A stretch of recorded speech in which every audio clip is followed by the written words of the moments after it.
David here from Figboot on Pens.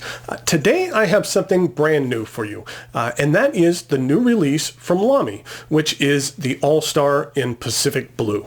What I'm going to do is go over the parts and features of the All-Star Pacific Blue, and then the All-Star in general.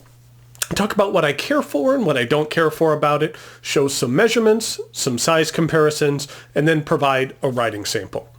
Then stay tuned because I will be giving away a Pacific Blue Lamy All-Star as well as a bottle of the new Lamy Pacific Blue ink. New. We'll talk about that later. And that'll be courtesy of the good folks at Goulet Pens. I've mentioned this several times before, but the Lamy All-Star was my very first fountain pen, and the pen I reviewed on my very first video. It's kind of embarrassing looking back at some of these older reviews, but it helps me remember how far I've come in regard to improving the look and feel of my reviews. Now, I've heard some folks pronounce this All-Star and other folks say AL-Star. Now, I'm not sure which is technically correct according to Lamy, but I'm going to go with All-Star. Considering that Lamy's recent release of the Lux is the letters L and X, but pronounced Lux, I'm leaning towards All-Star, probably being correct. Either way, no matter what you call it, you know which pen we're talking about. On a yearly basis, Lamy has been coming out with limited editions for both their Safari and All-Star models. For the All-Star, last year it was a charged green, which was kind of a neon green color. Then the year before it was this copper orange, which I just love. I think this color is amazing. And then this year's color is called Pacific Blue. The All-Star arrives in this thick paper box. I like how you can kind of catch a glimpse of the color of the pen through the slits here. Then this opens up and the pen slides out. And here you can see that it's clipped to this thick piece of paper here. The reason for this is so that the pen can be secured inside the box and not bounce around. There is the standard Lamy warranty information, and then we have the pen, the All-Star in Pacific Blue. I really like this color. I think it's very vibrant and a bit different from the other color offerings. You'll notice that the All-Star comes with a UPC sticker. Now, I've been handling this pen and preparing for this review, and I proceeded to rub off most of the barcode that's on here. They have these stickers because at some brick and mortar stores, they actually sell these pens loose out of the box in displays and things like that. Okay, random factoid in regard to UPC codes. When the barcode scanner is actually reading a label, it's not reading the black lines. It's actually reading the white lines in between the black lines. That's because black absorbs the light and the white spaces reflect it, which is the info that's reflected back into the scanner in order to obtain the information. Also, barcodes don't need to be black and white. There's a number of other color combinations that you could use. So, you know what? Let's go ahead and take this sticker off so it looks a little nicer. The All-Star is made of a thin but sturdy aluminum, which is very lightweight. I think it's safe to assume that the AL in All-Star is short for aluminum. Or if you're from the UK, aluminium. You throw the extra I in there. Okay, one more quick factoid. I wondered why the word is both pronounced and spelt differently between the US and the UK, aluminum and aluminium. It's not like the word color, where it's pronounced the same but just spelt different. Come to find out, the gentleman who discovered the element of aluminum spelt it both ways. In the UK, aluminium became more used because it kind of much better matched with some of the other naming conventions of the elements in the periodic table, like sodium, magnesium, which were all named by the same chemist. But in the early 1900s, the Webster's Dictionary in the U.S. inexplicably only had one listing for the spelling of the element, which was aluminum. Prior to the dictionary including it as a word, the usage between the two versions in the U.S. were pretty much equal. And as the material became more popular in the early 1900s, more folks needed to refer to the dictionary to figure out how to spell it. And then since then, the usage of aluminum in the U.S. skyrocketed and aluminium dwindled. So essentially, it was because of a dictionary. So, okay, back to the subject of pens. No more sidetracks. I just thought that was interesting. In regard to the All-Star here in Pacific Blue, let's take a look at the Finial to begin with, where there is an X in the matte black plastic piece, which I believe is the same material they make the Safaris out of. The X actually indicates this is a fountain pen. The rollerball version of the All-Star only has a single line as opposed to the X. When it comes to the trim, it's kind of randomly oriented depending on how much the finial is tightened. If for some reason you actually wanted to disassemble this pen, you could remove the clip by unscrewing the finial with a flathead screwdriver. In regard to the clip, I really like the design of the All-Star clip. It's the same on the Safari as well.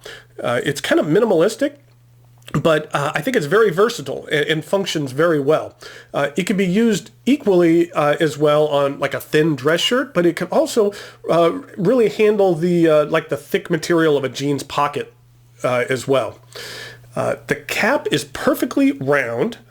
Now, this part of the pen here looks a little bit different when you first get the pen, and I'll show you why in just a minute. Then we have the barrel, which isn't oval shaped. It's more of a circular shape with two flat sides. And we have a very nice ink window. I really like the design of this ink window, mainly because a large number of other pens have their ink window kind of something like a clear band around the barrel. And that has a tendency to kind of give you a very narrow look at the ink and will most of the time just provide you with either a positive or negative in regard to whether or not you have ink. With this design, you can actually see the level as it goes down, so you can anticipate better whether you need to change out your cartridge or ink up your pen again. The end of the barrel, actually over here, is embossed with the Lamy logo. I like that the logo really blends into the barrel. If it was more defined, I don't think it would be as aesthetically pleasing. Then at the end of the barrel, there's another matte black piece of plastic which says Germany. And I think it's interesting that the plastic at the end of the barrel is actually a circle, but the squared circle of the barrel kind of gives it an illusion that the plastic piece is the same shape, but it's not. Now, I had mentioned that this part of the pen looks a little bit different right out of the box. The cap snaps off, and you can see here that there is a piece of cardboard. This will be here when you first get the pen for a specific reason. The barrel twists off, and inside you'll see that the pen actually comes with a cartridge of Lamy blue ink. The paper here is because I'll take that off, when you actually twist down the barrel is actually designed to push in the cartridge, securing it in place. So if that piece wasn't there, you could twist down the barrel and actually pierce the cartridge. And then also this way, Lamy can store the provided cartridge inside the pen rather than having it loose in the box.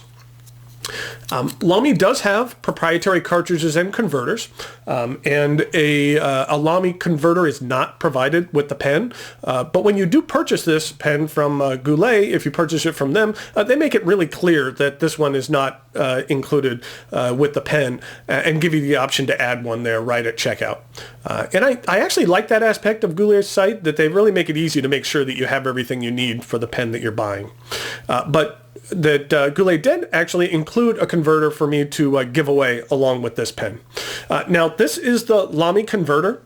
And then actually here on the sides of the converter, they have these two little things called nubbins, which kind of stick out here on the side. And apparently this is a number 3 sized nubbin, as you can see here from the close-up. On the section here, there is one part of the section that has kind of a U shape, and that part lines up with the oval ink window. The little nubbins actually get inserted into the other grooves in the section, and then it will kind of, as you put it in there, lock down, so that there's less a chance of your converter coming loose. So let's take a look at this steel nib. This particular nib is a fine. And this style nib is used on both the All-Stars as well as the Safari and a couple of other of Lamy pens. It's a sleek design, kind of devoid of scroll work, but I feel it matches well with the overall look of the pen. The lettering on the nib simply states Lamy and F for this fine nib. And then here's a look at the plastic feed. The nibs are easily interchangeable. They just pull right off, and they're relatively inexpensive. You can pick up a new nib for $13. That way, if you want to experiment with different nibs, then this pen is going to be great for that. Changing the nib can really change the personality of a pen. You know, for example, maybe you want to try out a stub nib. Maybe you've never tried one of those. Lamy actually offers a 1.1 millimeter, a 1.5, and even a 1.9. So picking up a $13 nib and putting it onto this pen is a lot less expensive than buying an entirely new pen, especially if you're experimenting with something that you haven't tried before. The section on the All-Star is very polarizing. There are folks who love it and those who don't. It's rounded at the bottom, but then on the top of the section, there's kind of two flat parts which pretty much force you into a triangular grip. Now, for me, I have no issues. That's how I hold my pens. But if you have a bit of a non-traditional grip, then it might be more uncomfortable for you. The section is translucent gray, and even though you can see a bit of the feed in there, you really don't see that much of the ink. So when you use different colors of the ink, the look of the section will pretty much stay the same. The All-Star is plenty long enough to use unposted, but the cap does post securely and is light enough that you really don't throw off the balance of this pen at all. This is a pen that I typically do use posted. And now that we've put the converter in there and taken out the cardboard, you can actually see that when you snap the cap together, you no longer see that black rubber piece, which is at the end of the barrel here. And All-Stars actually all share the same parts. The only thing that really change are the barrel and the cap. All the trim and the section and everything like that is the same for every one of their pens. You know, they used to make the black parts at the end the same color as the pen, but you know, from a manufacturing aspect, now they only need to produce one set of trim rather than a different set for each color in their line. You know, I said it at the top of the video, but I really like this color. I think it looks really sharp. You know, I don't quite like it as much as the copper orange. This is one of my favorite colors of any pen in my collection. But for me personally, I'd have to say this is probably my second favorite color that they have available.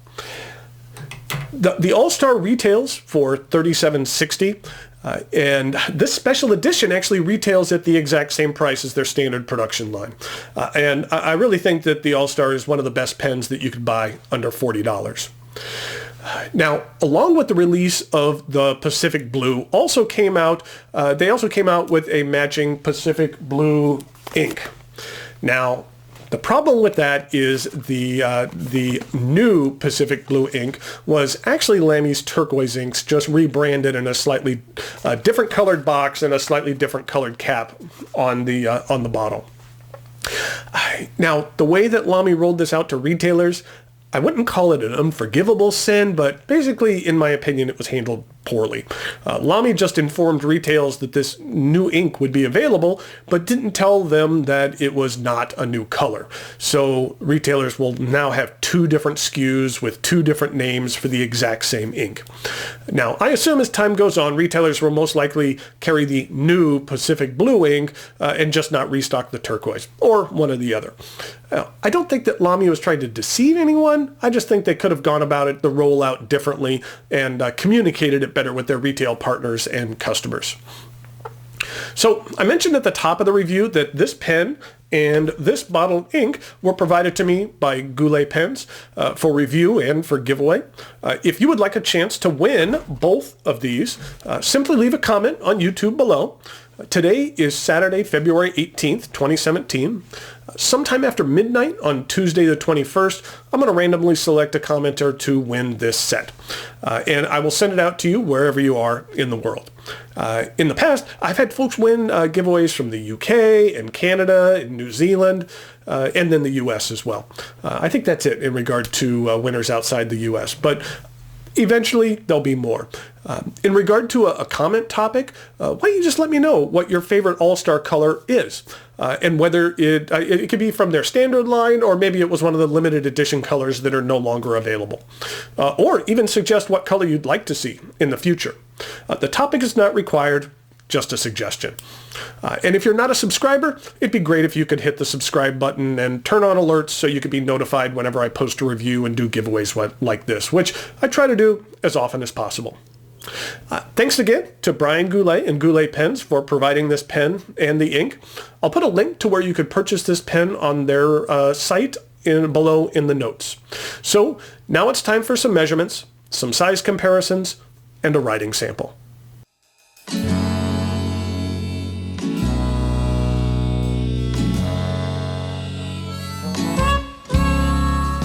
Here we go with some size comparisons for the Lamy Pacific Blue. Just in regard to some other Lamy variations, here it is with that copper orange, which was another special edition color from a couple years ago. Here it is with a silver, which was actually the very first fountain pen I owned. And then also here it is with the ocean blue, which is the closest thing in the Lamy palette to the Pacific Blue. Then in regard to some other pens, here it is with a Lamy 2000. Here it is with a Kanilea Pens Nui Nalu.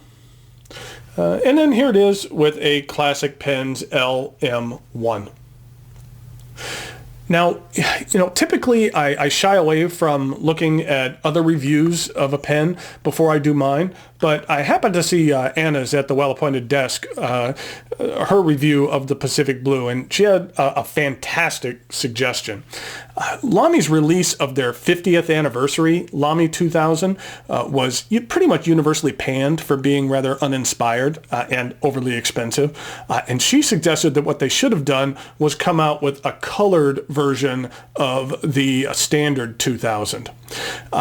And imagine how cool this pen would look in this blue, or even in this copper orange.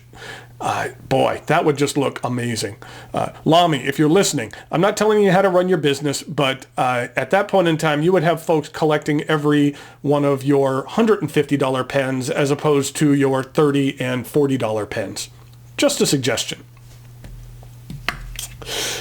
The pen actually comes with a Lamy blue ink cartridge. I thought it would have been nice if they would have included one of the Pacific blue cartridges rather than the standard blue to match the pen. But here we go with a writing sample for the Lamy All-Star. And this is a fine steel nib, and the ink I am using here, as previously mentioned, is the Lamy Pacific Blue.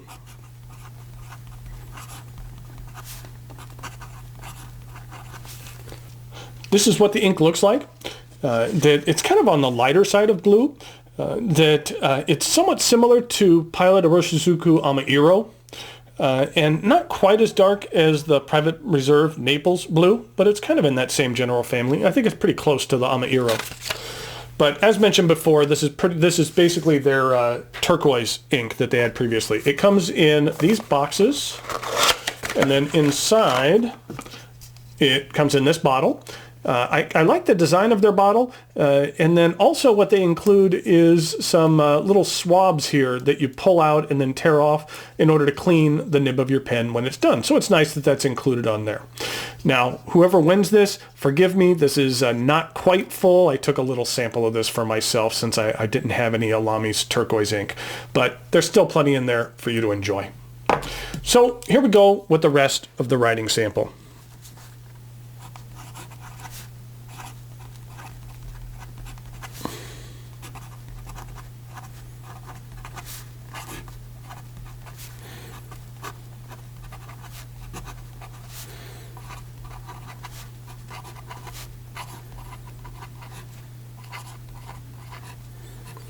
Now, this is a fine nib. I actually have another version of this pen in a medium. Let's just do a medium line as a comparison.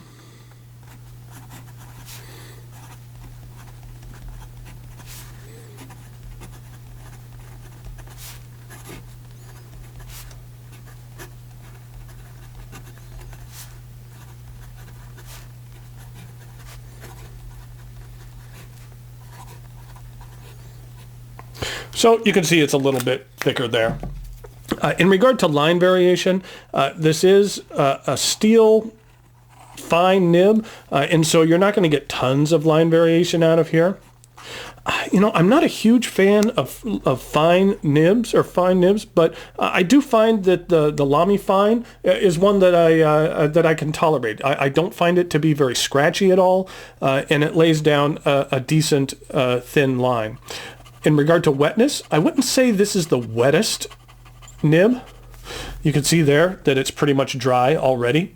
And in regard to reverse writing, it works well and lays down a bit of extra fine line. And in regard to some quick writing,